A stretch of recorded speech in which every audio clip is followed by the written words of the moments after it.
नमस्कार बंधुरा आमी साथी साथी किचेनेर आबारो एक नतून रेसिपिते आपनादेर सकलके स्वागत जानाई। आजके रेसिपिते आमी बानिये देखाबो खाजा।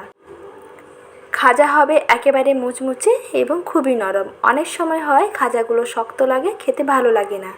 आजकेर এই সহজ রেসিপিটি দেখার পর আপনারা বাড়িতে ট্রাই করে দেখবেন। খাজা হবে এই রকম মুচমুচে। দেখুন হাত দিয়ে একটু চাপ দিলে ঝরঝর করে ভেঙে যাচ্ছে, আর লেয়ারগুলো খুব সুন্দরভাবে বোঝাও যাবে। খেতে খুবই দুর্দান্ত লাগবে আর বানানোও দেখবেন খুবই সহজ। তো আসুন আর দেরি না করে এখন রেসিপিটি দেখে নিন। প্রথমেই ময়দাটা মেখে নিচ্ছি। এখানে মেজারিং কাপের হাফ কাপ ময়দা দিয়ে দিচ্ছি। এখানে আমি 100 গ্রাম ময়দা নিয়েছি।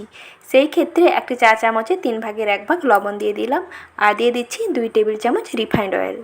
এখানে সাদা তেলের বদলে আপনারা ঘিও ব্যবহার করতে পারেন। এখন সব কিছুকে ভালো করে ময়দার সঙ্গে মিশিয়ে নিচ্ছি। ময়ামটা ভালোভাবে দিয়ে নিতে হবে। তেল এই রকম ময়দার সঙ্গে একটু হাত দিয়ে দোলে দোলে মেখে নিয়ে তারপর দিয়ে দিচ্ছি অল্প করে জল। যেহেতু এখানে তেল দিয়ে প্রথমে খুব ভালোভাবে ময়াম দেওয়া ছিল, তাই জলের পরিমাণ বেশি লাগবে না। অল্প জল দিয়ে দেখবেন খুব সুন্দরভাবে মাখানো হয়ে যাবে। ময়দাটা দেখুন মেখে নিয়েছি। এখন একটা ঢাকনা দিয়ে ঢেকে রেখে দিচ্ছি। আর এদিকে প্রথমে চিনি শিরাটা বানিয়ে নিচ্ছি। তার জন্য কড়াইতে প্রথমে দিয়ে দিলাম 1 কাপ চিনি আর দিয়ে দিচ্ছি 1 কাপ জল। এই মেজারমেন্ট করে চিনি শিরাটা বানাতে হবে। যেই কাপের মাপ করে চিনি নেবেন সেই কাপের 1 কাপ জল নেবেন, তাহলে দেখবেন চিনি শিরাটা খুব সুন্দর হবে। খাজা বানাতে হলে চিনি শিরাটা একটু চটচটে করে বানাতে হবে। পাতলা শিরা হলে কিন্তু খাজাগুলো ভালো হবে না। তার জন্য চিনি শিরাটা একটু চটচটে করে বানালেই খাজাটা দেখবেন একেবারে ঠিকঠাক হবে। দেখুন কিছুক্ষণ এইভাবে ফুটিয়ে নিই। চিনি শিরাটা দেখুন আগের থেকে অনেকটা ঘন হয়ে গেছে। আর দেখিয়ে দিচ্ছি কতটা কীরকম চটচটে করে বানাতে হবে। হাতের মধ্যে নিয়ে দেখবেন এরকম চটচটে হয়ে যাবে এবং টানলে একটি তারের মতন হয়ে যাবে। তখন বুঝতে পারবেন যে চিনি শিরা একেবারে হয়ে গেছে। এখন পরের প্রসেসে চলে যাচ্ছে। চিনি শিরাটা এদিকে থাক আর এদিকে সেই ময়দার ডো থেকে এখন লেচিগুলো কেটে নিচ্ছি। প্রথমে দেখুন এইরকম লেচিগুলো বানিয়ে নিচ্ছি। সাধারণত আমরা যেমন রুটি বানাই কিংবা পরোটা বানাই প্রতিদিনের মতন, সেই রকম লেচিগুলো এখানে কাটতে হবে। এখন লেচিগুলো নিয়ে নিয়েছি। দেখুন এখান থেকে মোট 6টি লেচি হয়েছে। আর এই 6টি লেচিকে ভালোভাবে প্রথমে রুটির মতন তৈরি করে নিতে হবে। আর কর্নফ্লাওয়ার দিয়ে সবসময় এটা বেলার চেষ্টা করবেন। আটা বা ময়দা কোনো কিছুই দেবেন না। কর্নফ্লাওয়ার দিয়ে বেললে কিন্তু খুবই ক্রিস্পি হবে। কর্নফ্লাওয়ার না থাকলে অ্যারারুটও ব্যবহার করতে পারেন, কিন্তু আটা ময়দা দিয়ে বেলবেন না। দেখুন রুটিটা এইরকম পাতলা করে বেলে নিতে হবে। একেবারে ট্রান্সপারেন্ট হবে আর এইরকম পাতলা হবে। এইভাবে এক এক করে সমস্ত রুটিগুলো প্রথমে বানিয়ে নিচ্ছি। খাজা বানানো কিন্তু খুবই সহজ। দেখলে মনে হয় যে অনেক কষ্ট, কিন্তু বানিয়ে দেখবেন খুবই সহজ। খুব সহজেই কিন্তু বানিয়ে নেওয়া যায়। পরে পরে দেখুন এরকম 4টি রুটি আমি তৈরি করে নিয়েছি। প্রথমে 4টি রুটি দিয়ে খাজাটা বানিয়ে নিচ্ছি। প্রথমে নিয়ে নিয়েছি একটি রুটি, তার উপরে আমি দিয়ে দিয়েছি সাদা তেল। সাদা তেলটা 2 চামচ মতন দিয়ে পুরো চারিদিকে ছড়িয়ে দিচ্ছি। তারপর একটি ব্রাশ দিয়ে এইরকম মেখে নিতে হবে। ব্রাশ না থাকলে অবশ্যই হাত দিয়ে মেখে নিতে পারেন। পুরো ওভারঅল রুটিটার গায়ে খুব ভালোভাবে তেলটা ব্রাশ করে নিতে হবে। তারপরে উপর থেকে ছড়িয়ে দিচ্ছি কর্নফ্লাওয়ার। এখানে অবশ্যই কিন্তু কর্নফ্লাওয়ারটা দেবেন। আটা কিংবা ময়দা একটুও দেবেন না। কর্নফ্লাওয়ার দিলেই দেখবেন খুবই মুচমুচে হবে আর নরম হবে। কর্নফ্লাওয়ারটা দিয়ে ভালোভাবে রুটিটার গায়ে মাখিয়ে নিতে হবে। 1 থেকে 1.5 চামচ মতন কর্নফ্লাওয়ার দিতে হবে। কর্নফ্লাওয়ারটা দিয়ে রুটিটার গায়ে খুব ভালোভাবে দেখুন মাখিয়ে নিয়েছি। তারপরে আবারও একটা রুটি নিয়ে এইরকম উপর থেকে চাপিয়ে দিলাম। ঠিক একইভাবে আবারও উপরে সাদা তেল দিয়ে তারপরে আবারও তেলটা ভালোভাবে ব্রাশ করে নিয়ে দিয়ে দিচ্ছি কর্নফ্লাওয়ার। আবার কর্নফ্লাওয়ারটা দিয়ে আবারও সুন্দর করে হাত দিয়ে ভালোভাবে মাখিয়ে নিচ্ছি। এই প্রসেসটা করতে হবে প্রায় 4টি রুটির ক্ষেত্রে। এই প্রসেসটা করতে হবে 4 থেকে 5টা কিংবা 6টা, জয়টা রুটি নেন না কেন এই প্রসেসটা একটার পর একটা রুটি দিয়ে বানিয়ে নিতে হবে। আমি এখানে 4টে রুটি নিয়ে বানিয়ে নিচ্ছি, তাতেও কিন্তু খুবই সুন্দর হবে। রুটির পরিমাণ বেশি থাকলে লেয়ারগুলো বেশি হবে। আর কর্নফ্লাওয়ারটা যখন এইরকম দেবেন একটু চেপে চেপে দিয়ে দেবেন।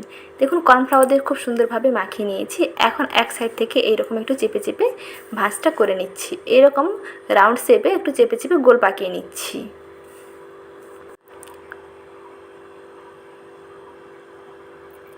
আর সাইডে এইরকম একটু জল লাগিয়ে দেবেন, তাহলে দেখবেন মুখগুলো আর ভাজার সময় খুলে যাবে না। অনেক সময় হয় অনেকেই কিন্তু এখানে জলটা দেয় না, তাতে কি হয় ভাজতে গেলে কিন্তু খুলে যায়।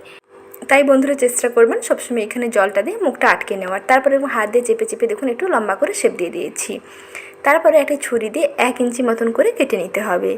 প্রথমে দুই পাশে যে সরু অংশগুলো আছে এগুলোকে একটু বাদ দিয়ে দেবেন। এগুলো নিয়ে আবারও ঠিক আগের মতন করে লেচি বানিয়ে রুটি তৈরি করে খাজা বানাতে পারবেন। আর তারপরে দেখুন এই মাঝখানে অংশগুলোকে এক ইঞ্চি করে কেটে নিয়েছি। দেখুন বন্ধুরা, লেয়ারগুলো কতটা সুন্দরভাবে বসে যাচ্ছে। প্রতিটি খাজার দেখুন লেয়ারগুলো খুব সুন্দরভাবে বসে যাচ্ছে। আর এগুলো যখন ভাজা হবে তখন দেখবেন আরও সুন্দরভাবে বসে যাবে। কিন্তু এইরকম তো ছোট ছোট থাকবে না, এরকম ছোট না থেকে খাজা বানাতে হলে এগুলোকে একটু এরকম বেলে নিতে হবে। আবারও ঠিক আগের মতো একটু কর্নফ্লাওয়ার ছড়িয়ে দিলাম, তারপর একটু অল্প হাতে আলতো হাতে চাপ দিয়ে বেলে নিতে হবে। বেশি প্রেস করবে না, তাহলে কিন্তু লেয়ারগুলো একটির সঙ্গে একটি জ্বলে যাবে। তাই একটু হালকা হাতে একটু লম্বা করে খাজার শেপ দিয়ে দিচ্ছি।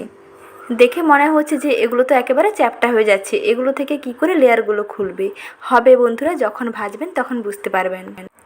এইভাবে সমস্তগুলি আমার বেলা হয়ে গেছে। দেখুন খাজাগুলো এইভাবে তৈরি করে নিয়েছি। এখন এগুলোকে ভেজে নিতে হবে। তার জন্য কড়াইতে তেলটা গরম করতে বসিয়ে দিয়েছি। আর তেল মোটামুটি অল্প একটু গরম হয়ে আসলে খাজাগুলোকে ছাড়তে হবে।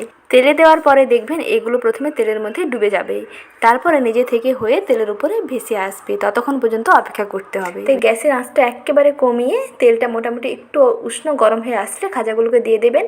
তারপরে এগুলো দেখবেন নিজে থেকে হয়ে তেলের উপরে ভেসে উঠবে।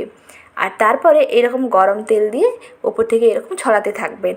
আর বারবার এইরকম হাতের দিয়ে নাড়তে নাড়তে দেখবেন এর যে লেয়ারগুলো আছে খুব সুন্দরভাবে খুলে যাবে। একটার সঙ্গে একটি লেয়ার আর লেগে থাকবে না, লেয়ারগুলো পাটে পাটে পুরো খুলে যাবে। একটু আমার হাতের দিকে খেয়াল করুন আমি কেমন করে ভাজছি, তাহলেই বুঝতে পেরে যাবেন। এই রকম নিয়ে একটু তেলের মধ্যে এইরকম একটু চেপে দেবেন, তাতে দেখবেন তেলটা ভেতরে ঢুকে গেলেই লেয়ারগুলো খুব সুন্দরভাবে খুলে যাবে। খাজাগুলো একেবারে পারফেক্ট বানাতে হলে খাজা এই যে ভাজার উপরেই কিন্তু নির্ভর হয়। খাজাটা যদি ঠিকঠাক করে না ভাজতে পারেন তাহলে এতক্ষণে যে কষ্ট পুরো ব্যর্থ হয়ে যাবে। তাই চেষ্টা করবেন সব সময় খাজাটা যখন ভাজবেন গ্যাসের আঁচটা একেবারে কমিয়ে তেলটা মোটামুটি একটু উষ্ণ গরম হয়ে আসলেই সেই উষ্ণ গরম তেলের উপরে খাজাগুলোকে দিতে হবে। তারপরে দেখবেন এগুলো নিজে থেকে তেলের উপরে ভেসে উঠবে। তারপরে একটি কাঠি দিয়ে কিংবা একটি এরকম স্প্যাচুলা খুন্তি দিয়ে তারপরে একটু নাড়তে নাড়তে দেখবেন পাটে পাটে লেয়ারগুলো খুলে যাবে। আর এগুলো যখন ভাজবেন তখন গ্যাসের আঁচটা একেবারে লোতে থাকবে। একটু সময় নিয়ে ভাজলে এগুলো খুবই ক্রিস্পি হবে। একটু সময় নিয়ে ভেজে নিয়েছি। একটু কালারটা যখন এরকম চেঞ্জ হয়ে গেছে তখন তেল থেকে তুলে নিচ্ছি। দেখুন বন্ধুরা লেয়ারগুলো কতটা সুন্দরভাবে খুলে গেছে। দেখেই বুঝতে পারছেন যে কতটা এগুলো ক্রিস্পি হয়েছে। একটু সময় নিয়ে ভাজতে হবে, আগেই বলে দিয়েছি সময় নিয়ে ভাজলে এগুলো খুবই ক্রিস্পি ও মুচমুচে হবে। আর এগুলো ভাজার পরে তেলটা ঝরিয়ে নিয়ে তারপরে চিনি শিরার মধ্যে দিয়ে দিচ্ছি। আগে থেকে শিরাটা তৈরি করে নিয়েছিলাম, সেই শিরার মধ্যে বেশিক্ষণ ডুবানোর দরকার নেই। সেই শিরার মধ্যে দিয়ে মোটামুটি এপিড ওপিড নেড়ে চেড়ে তুলে নিলেই খাজা একেবারে রেডি। মোটামুটি 30 থেকে 40 সেকেন্ড একটু এপিড ওপিড নেড়ে চেড়ে রসের মধ্যে ডুবিয়ে নেবেন। যদি খাজার মধ্যে বেশি রস ঢুকে থাকে তাহলে এগুলো একটি ঝুড়ির মধ্যে রেখে দেবেন। এর থেকে যে এক্সট্রা রসটা আছে অর্থাৎ চিনির শিরাটা সেটা কিন্তু তাহলে বেরিয়ে যাবে। দেখুন খাজাগুলো এখন একটি পাত্রে তুলে নিচ্ছি। আর দেখেই বুঝতে পারছেন যে কতটা ক্রিস্পি হয়েছে। আর তেমনি খেতেও কিন্তু খুবই সুন্দর হয়। এইভাবে একবার হলে আপনারা ট্রাই করে দেখুন। ঠিক একইভাবে পরের ব্যাচও আমি ভেজে নিয়েছি। আর পরের খাজাগুলোকে ঠিক একইভাবে রসের মধ্যে ডুবিয়ে একটি প্লেটে সার্ভ করে নিচ্ছি। খাজাগুলো দেখুন বন্ধুরা কতটা নরম হয়েছে। অল্প হাত দিয়ে চাপ দিলে ঝুরঝুর করে ভেঙে যাচ্ছে, উপর থেকে একেবারে ক্রিস্পি আর খুবই নরম। তো বন্ধুরা আজকের এই সহজ রেসিপি যদি ভালো লেগে থাকে তাহলে ভিডিওতে প্লিজ একটি লাইক করে দেওয়ার অনুরোধ থাকলো। সঙ্গে চ্যানেলটিকে সাবস্ক্রাইব করে নেবেন। আর তাহলে আজ এই পর্যন্ত, আবার ফিরে আসবো নতুন রেসিপি নিয়ে। ভালো থাকবেন, সুস্থ থাকবেন।